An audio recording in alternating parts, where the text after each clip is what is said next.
안녕하세요. 건강지킴이 닥터 MBC 정다윤입니다. 질환에 관한 다양한 궁금증 여러분의 입장에서 꼼꼼하게 짚어드리겠습니다. 전 세계적으로 고령층의 인구가 빠르게 증가하고 있고 특히 우리나라의 초고령 사회 진입 속도가 다른 나라에 비해 굉장히 빠른데요. 통계청 자료에 따르면 국내 65세 이상의 고령 인구 비중은 올해 약 20%에서 30%, 2050년엔 40%를 넘어설 것으로 전망하고 있습니다. 그래서 최근 저속 노화, 성공 노화가 화제가 될 정도로 노화에 대한 관심은 물론 노화 시기를 늦추기 위한 노력들이 활발하게 진행되고 있습니다.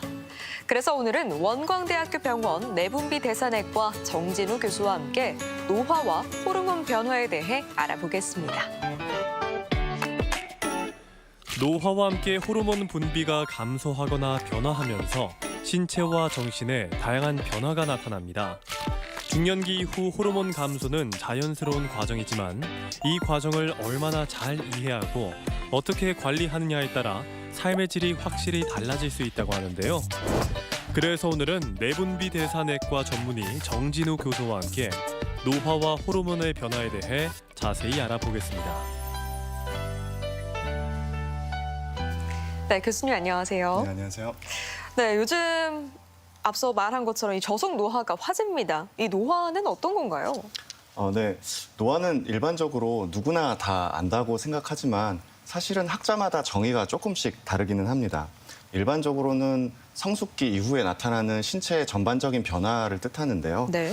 조금 더 엄밀히 말하면 신체와 구조와 기능이 점진적으로 이제 저하가 일어나고 예. 일정한 상태를 우리가 항상 유지하려고 하는 능력을 우리가 항상성이라고 하는데 이 항상성을 유지하려고 하는 능력이 점차 감소하기 시작합니다.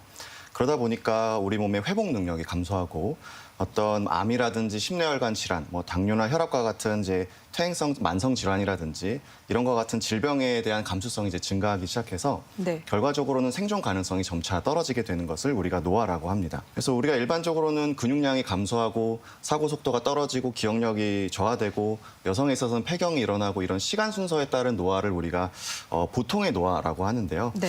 이런 연령에 따른 생리적인 변화가 최소인 사람들, 이런 사람들의 노화를 가리켜서 성공적인 노화라고 하는데 어찌 보면은 요즘 유행하는 저속 노화라는 용어와도 일치한다고 볼 수 있습니다. 이 저속 노화 정말 최근에 많이 들어본 것 같은데 노화의 원인과 과정은 어떻게 되나요?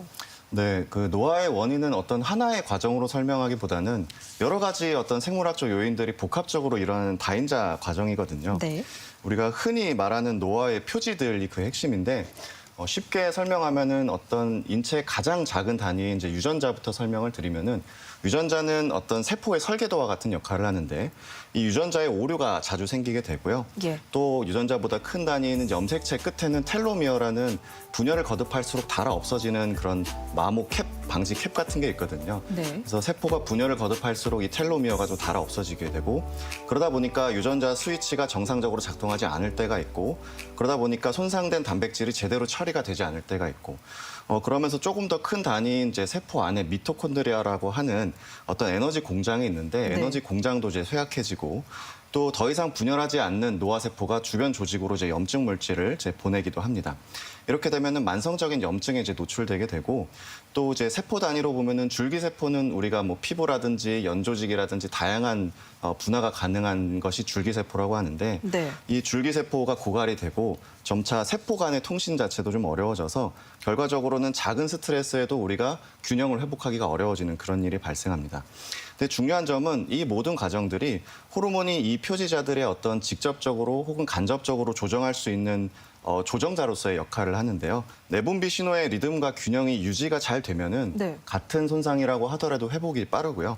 반대로 리듬이 깨져서 이게 회복이 안 되면은 이런 노화의 표지들이 증폭되게 됩니다. 그래서 이 시간은 호르몬 조절의 측면에서 노화를 이야기해 볼까 합니다. 네. 노화가 진행이 되면 사실 전반적으로 호르몬에 어떤 변화들이 생기는지도 좀 궁금하거든요. 네, 대부분의 호르몬은 이제 20대까지 성장기라고 하면은 이제 20대를 지나 30대가 되면서 한 매년 전반적인 호르몬이 한 1% 정도 감소한다고 알려져 있습니다. 그래서 그 결과로 어떤 신호의 리듬이라든지 아까 말씀드린 그런 피드백 과정이 점점 이제 무너지게 되고요. 그 결과 위에서 지휘하는 뇌하수체의 신호나 말단 장기의 어떤 분비, 뭐 세포 수용체의 어떤 민감도가 이제 변화하게 되고 모두 조금씩 그런 과정들이 떨어지면서 젊었을 때는 어떤 선명하게 느껴지는 그런 신호가 호르몬 신호가 예. 나이가 들수록 조금씩 느려지고 흐릿한 신호로 이제 바뀌게 됩니다. 그래서 이런 다양한 기관에서 호르몬 분비가 감소하고 또 받아들이는 말초 조직에서도 이제 수용성 이제 감수성이 감소하면서 반응이 이제 감소하게 됩니다. 네.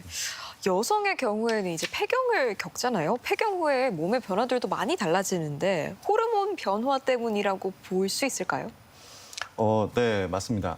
그 폐경은 난소에서 이제 대표적인 여성 호르몬인 에스트로겐 그리고 프로게스테론이 분비가 급격하게 감소하는 사건이 폐경인데요. 예. 이때 시상하부에서 그 성선 자극 분비 호르몬 리듬이 좀 달라지고 뇌하수체에서는 아까 말씀드린 그런 호르몬을 이제 자극하는 난포 자극 호르몬이라든지 황체 형성 호르몬 이런 이제 분비가 뚜렷하게 상승합니다. 그러니까 성선을 계속 자극하기 위해서죠. 여성 호르몬 부족하니까 계속 만들어라라고 뇌하수체에서 신호를 보내지만 아무래도 난소에서는 그런 반응이 이제 떨어지는 거죠. 폐경 이후에는. 이 에스트로겐이 여성에서 신체 대사에 많은 역할을 하는데요. 네, 그렇죠. 여성의 어떤 에너지, 지방, 뭐 당 대사, 면역 기능이라든지 골 대사를 폭넓게 조절하는데 그 작용이 줄면은 에너지 소비가 감소하게 되고 지방 축적이 늘어나게 되고 말초의 어떤 아까 말씀드린 인슐린 저항성이라든지 지질 대사 이상 그리고 염증 반응에 이제 변화를 일으키게 됩니다. 대표적인 예로 이제 골 대사가 있는데요. 네. 뼈에서는 에스트로겐이 하는 역할이 굉장히 많습니다. 그래서 그래요? 뼈에는 파골세포라고 하는 그 오래된 뼈를 이제 갉아먹는 세포가 존재하는데 에스트로겐이 그거의 어떤 브레이크 역할을 하고 있거든요. 그래서 골 밀도를 어느 정도 유지하는 그런 역할을 하는데 아무래도 에스트로겐이 폐경 후에는 급격히 감소하다 보니까 골 흡수를 억제하는 그 브레이크가 풀려버리게 됩니다. 그러다 보니까 골 밀도가 빠르게 감소하고 골절에 대한 위험성이 이제 높아지게 됩니다. 그래서 폐경은 단순히 월경이 멎는 일이 아니라 네. 어떤 전신 호르몬 네트워크가 새 균형으로 다시 설정되는 그런 시기라고 생각하시면 되고요. 이 시기에는 어떤 폐경 여성의 증상이라든지 아니면 골절 위험도나 아까 말씀드린 뭐 당뇨나 고지혈증 같은 대사 위험도를 다방면으로 평가를 해서 만약에 필요하면은 치료가 하시는 것이 중요하겠습니다. 네, 폐경 이후에도 다양한 증상과 변화들이 좀 있는데 그렇다면 이제 모든 폐경 여성의 경우에 호르몬 치료가 필요한 건가요? 아니, 꼭 그렇지는 않습니다. 그 여성 호르몬 치료 같은 경우에는 네. 폐경 증상이 심하거나 뭐 안면 홍조나 뭐 야간 발한 이런 증상이 심하거나 질 건조증이라든지 이런 증상이 심할 경우에 해볼 수 있고 네. 또 골절 위험이 굉장히 높은 경우 골밀도가 많이 감소해서 골절 위험이 높은 경우에는 여성 호르몬 치료를 이제 고려하는데 다만 이제 경구요법의 경우는 이제 개인의 위험에 따라서 장기간 하면은 네. 정맥 혈전증이나 뇌경색 위험이 좀 커질 수 있고요. 또 자궁이 있는 분이 에스트로겐만 단독으로 사용하면은 자궁 내막 증식증이나 자궁 내막암이라든지 이런 위험이 어느 정도 올라갈 수 있고 또 에스트로겐과 프로게스테론 병용요법을 할 경우에는 장기간 사용할 경우에는 유방암 위험이 증가할 수 있기 때문에 의사와 충분히 상의를 하고 이득과 위험을 저울질을 해서 치료 여부를 판단하시는 것이 중요하겠습니다. 네, 모두 치료를 하는 건 아니고 심한 경우에는 좀 치료를 고려해 볼 수 있겠다. 최근에 또 남성 갱년기에 대한 관심이 높아지고 있어요. 남성 갱년기 뭐 질환인가요? 아니면 생리학적 변화인 건가요? 네, 엄밀히 말하면은 남성 갱년기라는 용어는 대중어이고 의학 용어는 아닌데요. 예. 남성도 여성과 마찬가지로 나이가 들면서 1차적으로는 테스토스테론을 분비하는 정소의 기능이 이제 감소하기 시작합니다. 네. 그러다 보니까 뇌하수체에는 정소에서 테스토스테론을 생산하라고 끊임없이 신호를 보내기 위해서 이런 이제 황체 형성 호르몬의 농도가 증가하긴 하지만 나이가 점점 들수록 그 농도나 어떤 일중 변동이나 박동 강도가 이제 감소하기 시작해서 결과적으로는 이제 노화가 진행되면 그런 호르몬이 모두 이제 감소하게 되는데요. 만약에 남성에서 어떤 증상, 예를 들면 뭐 성욕이 저하가 된다든지 성기능에 문제가 생긴다든지 네. 피로감이 심하거나 어떤 기분이 저하가 되거나 근육량이 뭐 많이 감소한다든지 이런 것들이 반복적으로 이제 느껴지게 되면은 이제 진료를 받으셔서 아침에 체열을 이제 하셔서 반복적으로 체열을 했는데 일관적으로 테스토스테론 수치가 낮다. 그리고 증상이 계속 존재한다라고 하면은 이 치료가 필요할 수도 있는데요. 다만 이 테스토스테론 혈증 개인차가 좀 많이 나기 때문에 단순히 나이 들어서 생긴 거예요라고 말씀드리기보다는 뭐 비만하진 않는지, 술을 많이 드시진 않는지, 뭐 흡연과 관계 있는 것은 아닌지, 뭐 이런 다양한 교정 요인을 찾아서 그것을 먼저 교정을 해보고 그럼에도 불구하고 같은 소견이 나타난다라고 하면은 그때서야 치료가 필요할 수도 있습니다. 네, 남성 갱년기 증상에 대해서 짚어주셨는데 그러면은 남성 호르몬 치료가 필요한 경우는 어떤 경우예요? 네, 아까 방금 말씀드린 대로 남성 호르몬 치료는 일단 증상을 뭐 성기능의 문제나 아니면 피로감이 심하거나 뭐 근력이 저하된다든지 이런 증상을 느끼셔야 되고 아침에 반복적인 체열에서 테스토스테론 혈증이 이제 낮은 것이 일관적으로 이제 확인돼야만 이제 치료가 필요한데 말씀드린 대로 가역적인 요인이 중요해요. 그것을 일으키는 다른 요인이 분명히 있을 거라는 전제하에 뭐 수면 상태, 뭐 수면 무호흡증도 그럴 수도 있거든요. 뭐 비만도 그럴 수도 있고요. 이런 음주나 이런 가역적인 요인을 먼저 교정하고 그럼에도 불구하고 이런 상태가 지속된다 그러면은 치료를 고려할 수 있습니다. 네, 나이가 들수록 부신 호르몬 이런 호르몬에도 좀 변화가 생겨요? 네. 그 부신 호르몬도 부신에서 다양한 호르몬을 분비하는데 네. DHEA 혹은 DHEAS라는 안드로겐 전구체를 이제 분비를 합니다. 예. 남녀 모두에서 생산이 되고요.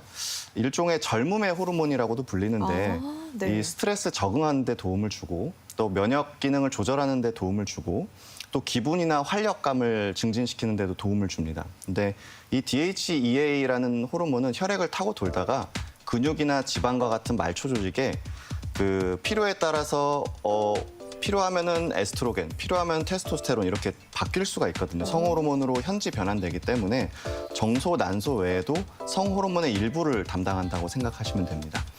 그래서 다시 말해서 이런 부신이 만든 DHEA라는 안드로겐 전구체 때문에 말초에서 성호르몬으로 이제 현지 변환되면서 남성도 에스트로겐을 생산할 수 있고요.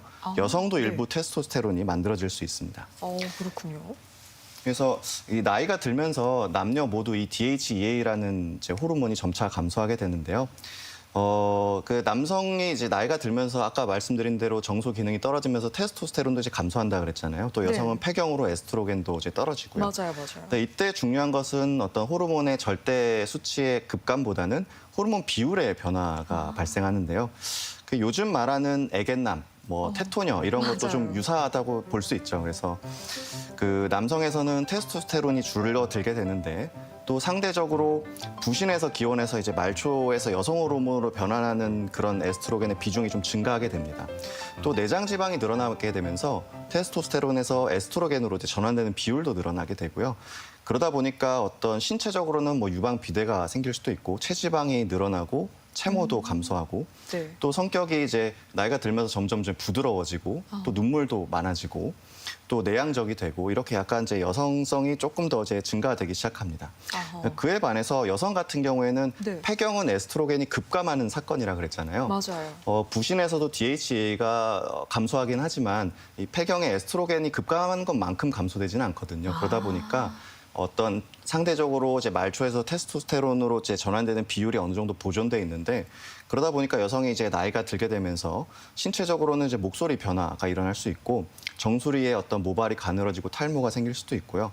또 성격적인 면에서는 이제 보통 할머니들이 이제 집에서 좀 사회적인 비중이 점점 힘이 더 커지잖아요. 네, 또 실제로 이제 밭에 나가서 일을 하시더라도 네. 더 힘을 더 많이 쓰기도 하시고. 그렇죠. 그래서 이러한 변화들이 이제 보이는데 이는 이제 원만한 생리적인 변화라고 생각하시면 됩니다. 뭐 성호르몬, 부신 호르몬, 성장 호르몬의 감소가 고령층의 뼈와 근육에도 영향을 미치나요?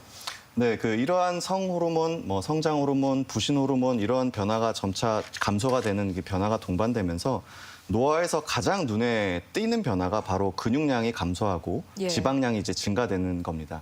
이 그림에서 보시는 것처럼 팔다리가 굉장히 가늘어지고 네. 복부 지방이 늘어나면서 이제 복부 비만 형태로 이제 오시게 되죠. 또 이 미토콘드리아 기능 자체도 감소하면서 근육의 어떤 품질도 감소하게 됩니다. 근육의 지구력이나 회복력이 이제 감소하게 되죠.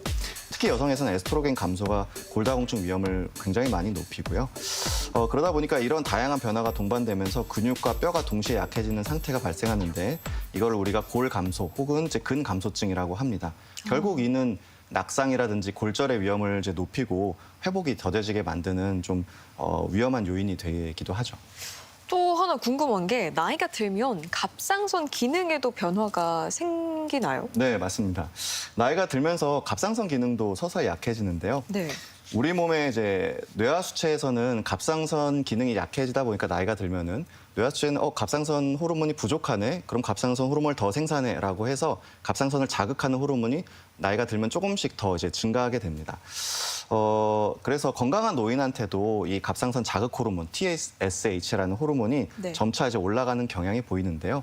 실제로 갑상선 호르몬 분비는 조금 줄지만 동시에 기초 대사율도 줄어들게 되거든요. 그래서 혈중 갑상선 호르몬 농도는 대체로 일정한 농도를 유지하는 경우가 많은데 예. 검사에서는 아까 말씀드린 갑상선을 자극하는 호르몬 TSH만 상승되고 그다음에 갑상선 호르몬 수치 자체는 정상으로 이제 유지하는 경우가 많습니다. 네, 마치 이제 갑상선 기능 저하증처럼 검사 결과에는 표현이 되는데 우리가 이것을 무증상 갑상선 기능 저하증이라고 이제 진단명을 내립니다. 네, 나이가 들면 이제 당뇨 때문에 고생하시는 분들 많잖아요. 이것도 호르몬과 연관이 있다고 보면 될까요? 네, 그 그래프를 보시면은 예. 연령이 이제 올라갈수록 이렇게 공복 혈당도 조금씩 높아지고 또 중요한 거는 그 오른쪽의 그래프를 보시면은 연령이 올라갈수록 식후 혈당 곡선이 더 가파르게 올라가고 그러네요. 더 높게 유지되는 점이 있습니다. 네. 뭐 여러 가지 이제 이유가 있겠지만 대표적으로는 이제 근육량이 줄고 근육은 이제 혈당의 어떤 저장고 같은 역할을 하거든요. 그 근육량이 줄고 내장 지방이 늘어나면서 인슐린에 대한 저항성이 커지고 또 여기에 췌장에서 기본적으로 인슐린 박동성으로 이제 분비하는 그 분비 능력이 줄어들게 되면서 식후 혈당 조절이 점차 이제 둔화되기 시작합니다. 그래서 점차 노화가 진행되면은 공복 혈당도 그렇고 식후 혈당도 그렇고 모두 이제 고혈당이 악화되고 결국 당뇨병으로 이제 발생하게 되는데요. 만약에 당뇨가 진단이 되고 이렇게 고혈당으로 노출되는 시간이 지속되게 된다면은 우리 몸에서 혈관부터 가장 먼저 이제 변화가 일어나게 됩니다. 우리 이제 엔진 오일에 슬러지가 끼면은 네. 엔진의 성능도 떨어지고 차량의 잔고장도 많아지고 결국에는 큰 사고로 이어질 수 있잖아요. 그렇죠. 마찬가지로 혈당이 이렇게 고혈당으로 자주 이제 노출이 되고 한다면은 오래가는 상태로 계속 지속이 된다면은 우리 몸의 혈관 내벽에 어떻게 보면은 당화 슬러지라는 표현이 적절할 수도 있는데 당화 슬러지 같은 것이 이제 예. 끼게 됩니다. 그래서 이 그림에 보시면은 이런 당뇨 환자에서 고혈당이 계속 노출이 되면은 결국엔 혈관 합병증이 이어지는데 뭐 심근경색이나 뇌졸중 같은 어떤 거대 혈관 합병증이 발생할 수도 있고요. 망막병증, 당뇨 신장병증, 뭐 당뇨 신경병증과 같은 어떤 미세혈관도 합병증이 발생할 수도 있습니다. 평소에 호르몬을 좀 건강하게 관리하는 방법도 있을까요? 먹는 거, 그리고 활동하는 거, 그리고 자는 거, 일상생활에서 하는 그 모든 것이 다 중요한데 그거에 대해서 조금 수칙을 몇 가지 말씀드리려고 합니다. 어쩌면은 네. 많은 이제 시청자분들이 알 수도 있는 내용인데 실제로는 지키기가 어려운 또 기본과 같은 일이라고 할 수 있습니다. 우리나라 사람들은 이제 고탄수화물 아니면 뭐 단 음식 또 상대적으로 간이 센 음식 이런 것들을 좀 좋아하잖아요. 맞아요. 근데 그것은 더 이상 이제 50대, 60대가 넘어가서부터는 이게 췌장에서 인슐린이 받아들이기가 힘들어지는 부분이 있거든요. 그래서 이런 것을 조금 이제 고려를 하셔야 되고 입맛이 없고 밥이 맛이 없어서 간식을 드시는 분들이 많은데 간식보다는 식사를 충분히 섭취해서 간식량을 줄이는 것이 가장 중요하겠습니다. 또 규칙적으로 이제 규칙적인 시간에 드시는 것이 중요하고요. 또 배부르기 전에 이제 더 이상 버틸 수가 없거든요. 배부르기 전에 숟가락을 놓게 되면은 한 20-30분 지나면 포만감이 어느 정도 오르기 때문에 배부르기 전에 숟가락을 놓는 그런 습관도 중요하겠습니다. 그렇군요. 운동 같은 네. 경우에는 이제 근력 운동, 나이가 들수록 이제 근력 운동이 중요하다는 얘기는 많이 들어보셨잖아요. 맞아요. 그래서 근력 운동을 이제 저속 노화의 어떤 기본이라고 생각하시면 되고요. 근력 운동을 기본으로 하면서 할 수 있다면 유산소 운동을 병행하시는 것이 이런 이제 노화를 예방할 수 있는 그런 이제 지름길인데요. 그 운동은 매일 조금씩 꾸준히 한다는 거가 가장 중요하겠죠. 예. 그래서 이런 이제 운동을 많이 하면은 결과적으로는 성장 호르몬 분비나 테스토스테론 분비나 이런 거를 자극하기 때문에 스트레스 완화나 근육량을 지키는 데도 도움을 줍니다. 많은 분들이 이제 진료실에 와서 이런 얘기를 해요. 잠이 너무 안 와요. 뭐 연세가 있으신 분들이 잠을 자도 계속 깨요. 혹은 뭐 이제 낮에도 계속 졸아요. 이런 말씀을 많이 하시는데 그게 이제 잘 준비는 아까도 말씀드렸지만 이미 아침에 눈 뜬 그 순간부터 잘 준비가 시작된다고 보시면 되거든요. 네. 그래서 낮부터 햇빛을 쬐고 나가서 활동을 하고 세로토닌을 얼마나 많이 생성을 시키느냐가 또 낮에 멜라토닌으로 얼마나 많이 전환시킬 수 있냐로 이제 이어지기 때문에 낮에 활동을 많이 하고 햇빛을 얼마나 쬐느냐가 중요하다고 할 수 있습니다. 또 수면 환경 개선 같은 것도 중요하고요. 핸드폰, TV 이런 것도 빛 같은 것도 많이 피하시고 매일 규칙적인 시간에 또 일정 시간 이상 수면을 확보하시는 것이 중요하겠습니다. 네, 오늘 이 시간에는 내분비 대사내과 전문의 정진우 교수와 함께 노화와 호르몬 변화에 대해 알아봤습니다. 네, 교수님 오늘 말씀 고맙습니다. 감사합니다.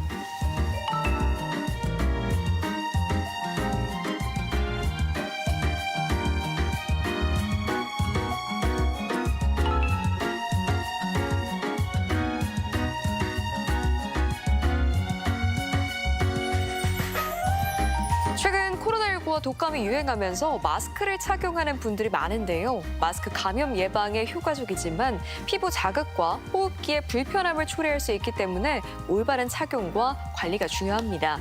먼저 마스크를 착용할 때는 먼저 손을 깨끗하게 씻고 얼굴과 마스크 사이에 틈이 생기지 않게 입과 코를 완전히 가리는 것이 중요합니다. 그리고 수건이나 휴지를 마스크에 덧대어 사용할 경우에는 밀착력이 떨어지면서 마스크의 기능도 감소할 수 있습니다. 또 장시간 마스크 착용으로 호흡곤란, 어지러움, 두통 등 이상 반응도 발생할 수 있기 때문에 개인 공간에서 마스크를 벗고 휴식을 취한 뒤에 다시 마스크를 착용하는 것이 좋겠죠. 그리고 이 밖에 건강과 관련해 궁금증이 있다면 전주 MBC 홈페이지에 언제든지 질문 남겨주시기 바랍니다. 닥터 MBC가 여러분의 궁금증을 풀어드리겠습니다. 저희가 준비한 소식은 여기까지고요. 다음 주 이 시간에 다시 찾아뵙겠습니다. 고맙습니다.